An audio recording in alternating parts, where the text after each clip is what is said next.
Hello दोस्तों, आज हम पढ़ने जा रहे हैं आधुनिक भारत का इतिहास का भाग 3। इसमें हम पढ़ेंगे आधुनिक भारत का इतिहास का भाग 3। इसके पहले मैंने भाग 1 और भाग 2 पहले पढ़ा दिए हैं। फर्स्ट टू 30 क्वेश्चन मैंने भाग आधुनिक भारत का इतिहास का भाग 1 में पढ़ाया। 32 टू 60 क्वेश्चन आधुनिक भारत के इतिहास का भाग 2 में पढ़ाया। अब 60 टू 100 क्वेश्चन हम आधुनिक भारत का इतिहास का भाग 3 में पढ़ाएंगे। तो आइए देखते हैं आधुनिक भारत का इतिहास का भाग 3। आधुनिक भारत के इतिहास का भाग 3 का फर्स्ट क्वेश्चन है हमारे पास। क्वेश्चन है, गवर्नर जनरल लॉर्ड एलन बोरो के कार्यकाल में किस अधिनियम के द्वारा दास्ता को गैर कानूनी घोषित किया गया? गवर्नर जनरल लॉर्ड एलन बोरो के कार्यकाल में किस अधिनियम के द्वारा दास्ता को गैर कानूनी घोषित किया गया? इसका आंसर है अधिनियम 5। अधिनियम 5 वाले में गैर घोषित किया गया। गवर्नर जनरल लॉर्ड एलन बोरो के कार्यकाल के दौरान 1843 में अधिनियम 5 को पारित किया गया। इस अधिनियम के द्वारा दास्ता को गैर कानूनी घोषित किया गया। गवर्नर जनरल लॉर्ड एलन बोरो के कार्यकाल के दौरान 1843 में अधिनियम 5वां को पारित किया गया। इस अधिनियम के द्वारा दास्ता को गैर कानूनी घोषित किया गया। 1861 में इंडियन मिरर समाचार पत्र का संपादन व प्रकाशन किसने किया? इसका आंसर है मनमोहन घोष और देवेंद्र नाथ टैगोर। इंडियन मिरर समाचार पत्र की स्थापना 1861 में मनमोहन घोष और देवेंद्र नाथ टैगोर ने कलकत्ता में की थी। राष्ट्रीय विकास परिषद की स्थापना कब की गई थी? इसका आंसर है 6 अगस्त 1952। राष्ट्रीय विकास परिषद की स्थापना 6 अगस्त 1952 को की गई थी। प्रधानमंत्री द्वारा इसकी अध्यक्षता की जाती है। इंडियन नेशनल एसोसिएशन की स्थापना कलकत्ता में किसने की थी? इसका आंसर है सुरेंद्र नाथ बनर्जी। क्वेश्चन है, इंडियन नेशनल एसोसिएशन की स्थापना कलकत्ता में किसने की थी? इसका आंसर है सुरेंद्र नाथ बनर्जी। सुरेंद्र नाथ टैगोर 26 जुलाई 1876 को आनंद मोहन बोस के साथ मिलकर कलकत्ता में इंडियन नेशनल एसोसिएशन की स्थापना की। 1885 में इस संगठन का विलय कांग्रेस में कर दिया गया था। राष्ट्रीय विकास परिषद की स्थापना कब की गई थी? इसका आंसर है 6 अगस्त 1952। राष्ट्रीय विकास परिषद की स्थापना 6 अगस्त 1952 को की गई थी। इस परिषद की अध्यक्षता प्रधानमंत्री द्वारा की जाती है। आनंद मठ के लेखक कौन है? इसका आंसर है बंकिम चंद्र चटर्जी। आनंद मठ के लेखक कौन है? इसका आंसर है बंकिम चंद्र चटर्जी। आनंद मठ उपन्यास की रचना बंकिम चंद्र चटर्जी ने 1852 में की गई थी। भारत का राष्ट्रीय कांग्रेस वंदे मातरम इस उपन्यास से लिया गया है। यह उपन्यास 1700 के दौरान के सन्यासी विद्रोह पर आधारित है। गांधी इरविन समझौते पर कब हस्ताक्षर किए गए? इसका आंसर है 5 मार्च 1931। क्वेश्चन है, गांधी इरविन समझौते पर कब हस्ताक्षर किए गए? इसका आंसर है 5 मार्च 1931। गांधी इरविन समझौते पर 5 मार्च 1931 को हस्ताक्षर किए गए थे। इस समझौते पर महात्मा गांधी और तत्कालीन वायसराय लॉर्ड इरविन ने हस्ताक्षर किए थे। यह समझौता द्वितीय गोलमेज सम्मेलन से ठीक पहले हुआ था। निम्नलिखित में से किस तारीख को भगत सिंह को फांसी दी गई थी? क्वेश्चन है, निम्नलिखित में से किस तारीख को भगत सिंह को फांसी दी गई थी? इसका आंसर है 23 मार्च 1931 को। 23 मार्च 1931 को भगत सिंह को फांसी दी गई थी। भगत सिंह को 23 वर्ष की उम्र में मृत्युदंड दिया गया था। जॉन सैंडर्स की हत्या के आरोप में उन्हें सजा दी गई थी। 23 मार्च 1931 को भगत सिंह, राजगुरु और सुखदेव को फांसी दी गई थी। कांग्रेस के कराची अधिवेशन 1931 की अध्यक्षता किसने की? इसका आंसर सरदार वल्लभ भाई पटेल। कराची अधिवेशन की अध्यक्षता सरदार पटेल द्वारा की गई थी। इस अधिवेशन में मौलिक अधिकार और आर्थिक नीति पर प्रस्ताव पारित किए गए। 1916 में होम रूल आंदोलन किसने शुरू किया? इसका आंसर है एनी बेसेंट। 1916 में होम रूल आंदोलन किसने शुरू किया? इसका आंसर है एनी बेसेंट। एनी बेसेंट ने 1916 में बाल गंगाधर तिलक के साथ होम रूल आंदोलन की शुरुआत की। 10 अप्रैल 1917 को चंपारण सत्याग्रह में गांधी जी के साथ और कौन शामिल हुए? इसका आंसर है राजेंद्र प्रसाद। क्वेश्चन है 10 अप्रैल 1917 को चंपारण सत्याग्रह में गांधी जी के साथ कौन शामिल हुए? इसका आंसर है राजेंद्र प्रसाद। महात्मा गांधी 10 अप्रैल 1917 को चंपारण पहुंचे। उनके साथ ब्रजकिशोर प्रसाद, राजेंद्र प्रसाद, अनुग्रह नारायण सिन्हा और जेबी कृपलानी भी थे। भारतीय राष्ट्रीय कांग्रेस का लाहौर अधिवेशन का अध्यक्ष कौन था? क्वेश्चन है भारतीय राष्ट्रीय कांग्रेस का लाहौर अधिवेशन का अध्यक्ष कौन था? इसका आंसर है पंडित जवाहरलाल नेहरू। 1928 में पहली बार भारत के लिए संविधान का मसौदा मोतीलाल नेहरू द्वारा तैयार किया गया। 1929 में कांग्रेस के लाहौर अधिवेशन में पूर्ण स्वराज प्रस्ताव पारित किया गया। इस अधिवेशन में जवाहरलाल नेहरू को कांग्रेस का अध्यक्ष चुना गया। 1916 में कांग्रेस के लखनऊ अधिवेशन की अध्यक्षता किसने की? इसका आंसर है अंबिका चरण मजूमदार। 1916 में कांग्रेस के लखनऊ अधिवेशन की अध्यक्षता किसने की? इसका आंसर है अंबिका चरण मजूमदार। कांग्रेस के 1916 के लखनऊ अधिवेशन की अध्यक्षता अंबिका चरण मजूमदार ने की थी। इस अधिवेशन में कांग्रेस को धड़ो गर्म दल और नर्म को एक मंच पर लाया गया। इसके साथ साथ कांग्रेस और मुस्लिम लीग के बीच ऐतिहासिक लखनऊ समझौता हुआ। कांग्रेस के 1916 के लखनऊ अधिवेशन की अध्यक्षता अंबिका चरण मजूमदार ने की थी। इस अधिवेशन में कांग्रेस को धड़ो गर्म दल और नरम को एक मंच पर लाया गया। इसके साथ साथ कांग्रेस और मुस्लिम लीग के बीच ऐतिहासिक लखनऊ समझौता भी हुआ। 1940 के व्यक्तिगत सत्याग्रह के लिए गांधी जी ने किसे चुना था? इसका आंसर है विनोबा भावे। अगस्त प्रस्ताव के दौरान गांधी जी ने सविनय अवज्ञा शुरू करने का सुझाव दिया था।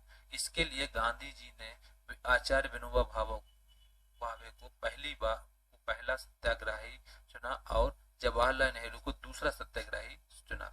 अगस्त प्रस्ताव के दौरान गांधी जी ने सविनय अवज्ञा शुरू करने का सुझाव दिया।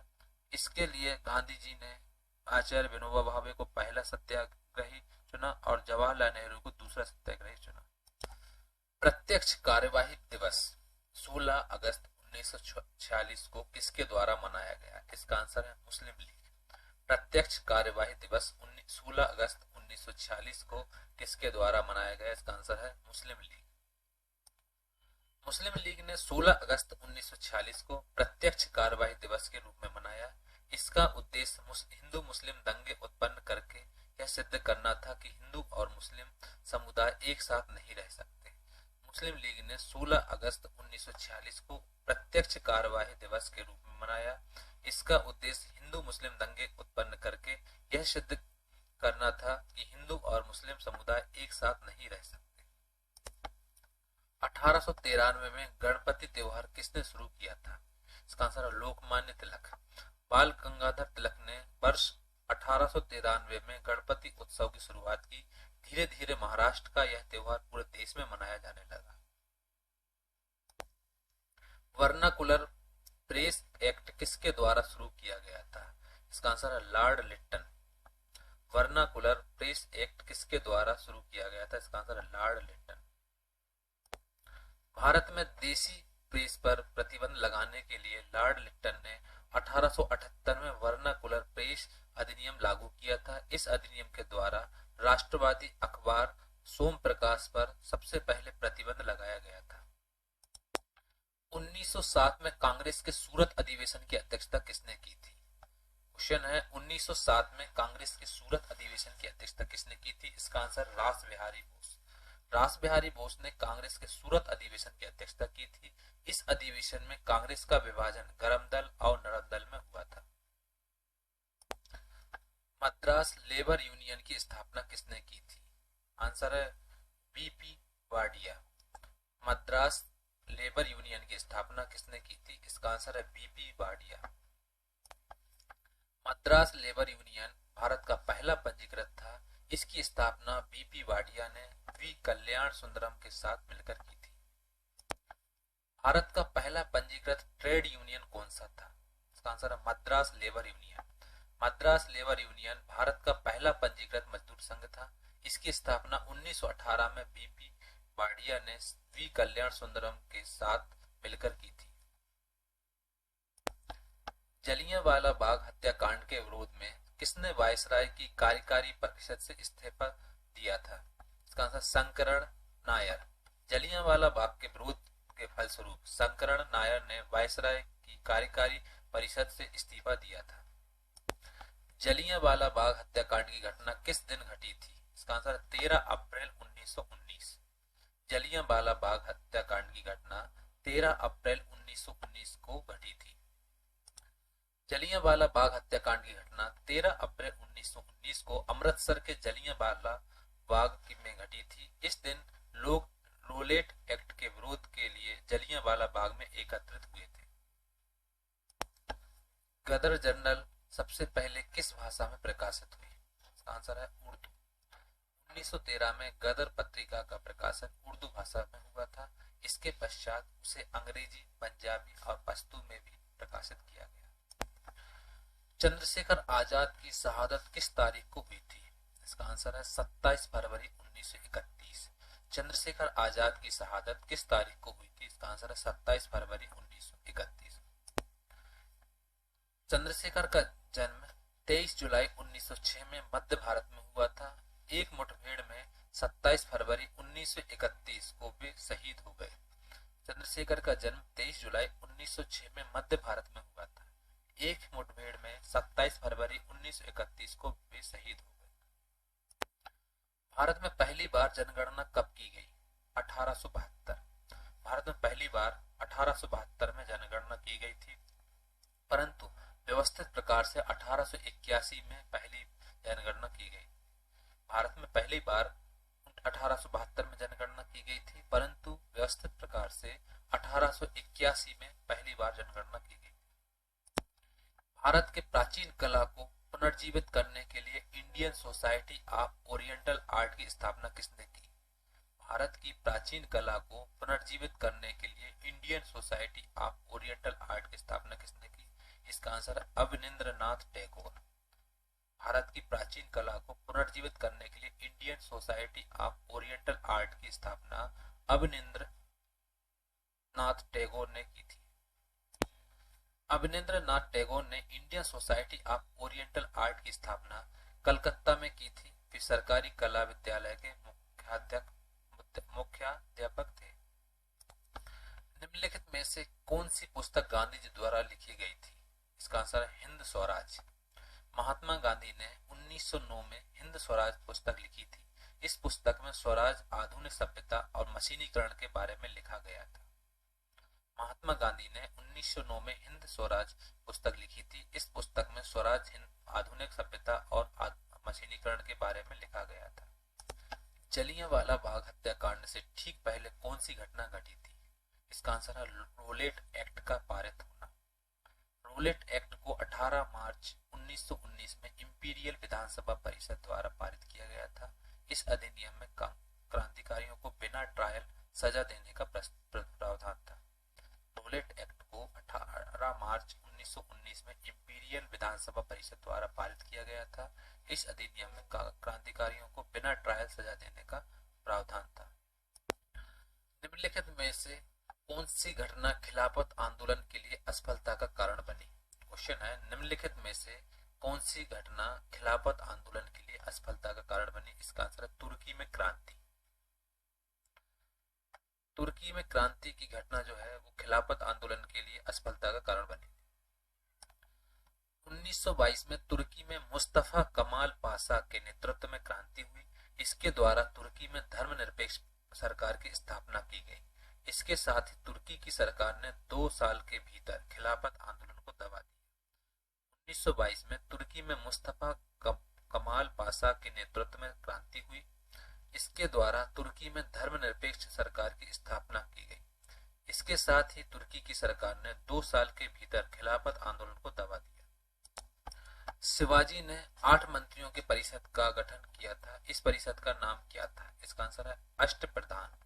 शिवाजी महाराज ने प्रशासन को सुचारू रूप से चलाने के लिए 8 मंत्रियों की परिषद अष्टप्रधान का गठन किया था। इस परिषद की स्थापना 1674 ईस्वी में की गई थी।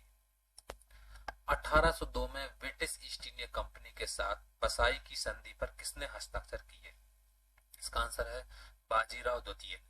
1802 में ब्रिटिश ईस्ट इंडिया कंपनी के साथ बसाई की संधि पर किसने हस्ताक्षर किए? आंसर है बाजीराव द्वितीय।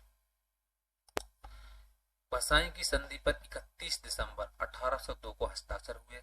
यह संधि ब्रिटिश ईस्ट इंडिया कंपनी की और बाजीराव द्वितीय के बीच हुई थी। भारत में सहायक गठबंधन किसने शुरू किया? क्वेश्चन है, भारत में सहायक गठबंधन किसने शुरू किया? इसका आंसर है लॉर्ड वेलेस्ले। सहायक गठबंधन की शुरुआत लॉर्ड वेलेस्ले ने की थी। वे 1798 से 1805 तक गवर्नर जनरल थे। हैदराबाद का निजाम इसमें सबसे पहले शामिल हुआ। इसके मैसूर और अवध के नवाब भी इसमें शामिल हुए।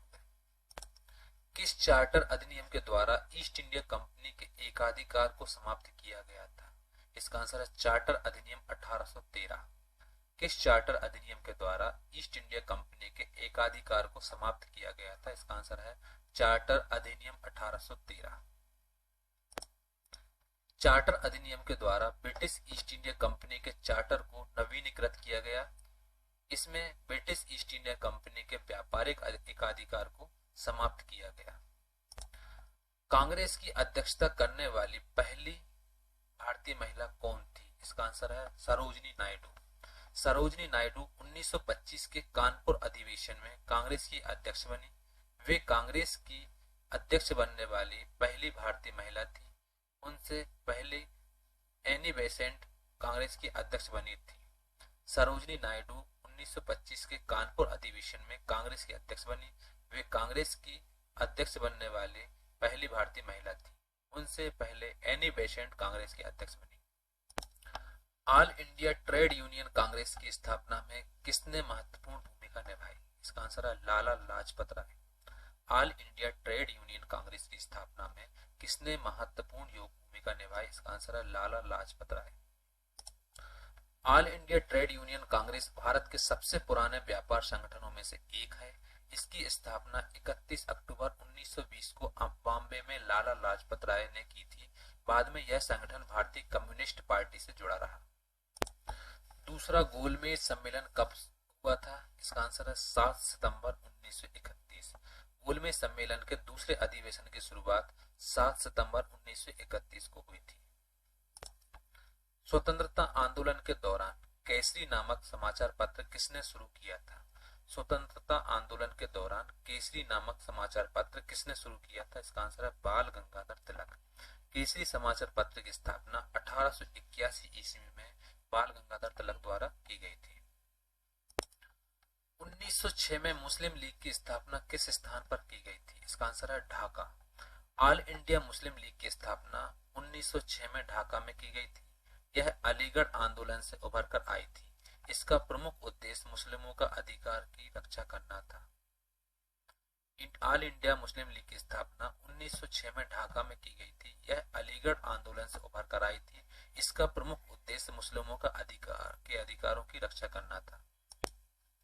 1924 से 1925 के वेकोम सत्याग्रह में किसने महत्वपूर्ण भूमिका निभाई? 1924 से 1925 के वेकोम सत्याग्रह में किसने महत्वपूर्ण भूमिका निभाई? इसका आंसर है के केलापन। यह सत्याग्रह त्रावणकोर में छुआछूत के विरुद्ध हुआ था। गुरुवायूर इस आंदोलन के प्रमुख नेता थे। उन्होंने गांधी जी की प्रार्थना पर अनशन समाप्त किया था। यह सत्याग्रह त्रावणकोर में छुआछूत के विरुद्ध हुआ था। गुरुवायूर इस आंदोलन के प्रमुख नेता थे। उन्होंने गांधी जी की प्रार्थना पर अनशन समाप्त किया था। 1867 में नवगोपाल मित्रा ने हिंदू मेला की शुरुआत किस स्थान पर की थी? इसका आंसर है कलकत्ता। हिंदू मेला की स्थापना 1867 में कलकत्ता में नवगोपाल मित्रा ने की थी। इसे चैत्र मेला भी कहा जाता था। यह राजनारायण वासु, देवेंद्र नाथ टैगोर और नवगोपाल मित्रा के संयुक्त प्रयास का परिणाम था। इस तरीके से हमारा जो आधुनिक भारत का इतिहास का सिलेबस कंप्लीट होता है। इसमें मैंने फर्स्ट टू 100 क्वेश्चन कराए हैं। आधुनिक भारत के इतिहास का फर्स्ट पार्ट में 1 to 30 क्वेश्चन और आधुनिक भारत के इतिहास का भाग 2 में 30 to 60 क्वेश्चन एंड आधुनिक भारत के इतिहास का भाग 3 में 60 to 100 क्वेश्चन कराए हैं।